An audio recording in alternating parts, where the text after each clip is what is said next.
Опозицијата во Македонија ја донесе одлуката да не учествува на предстојните предвремени парламентарни избори во земјава поради страв дека ќе претрпи пораз на нив.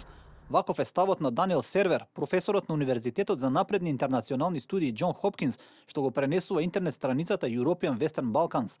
Според неговото мислење, пренесено од интернет страницата, владеачката партија во земјава има поддршка од најголем дел од македонските граѓани, што ќе дадеше предност во евентуална изборна трка во која ќе учествуваа сите политички субјекти.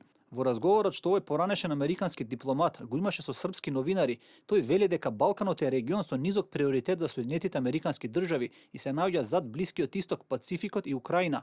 Затоа и Сервер смета дека предстојните претседателски избори во САД нема да имаат големо влијание врз американската надворешна политика кон балканските земји.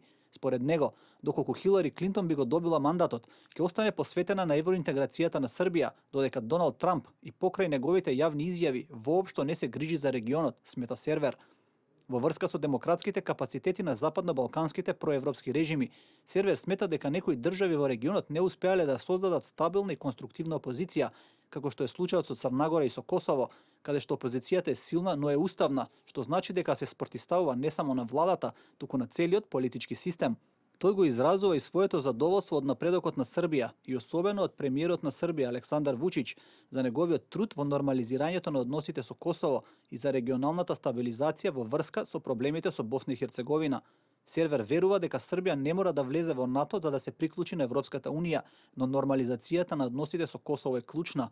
Според него, со нормализацијата на тие односи ќе се дозволи Косово да влезе во Обединетите нации, а тоа не би било пречка за напредокот на Србија.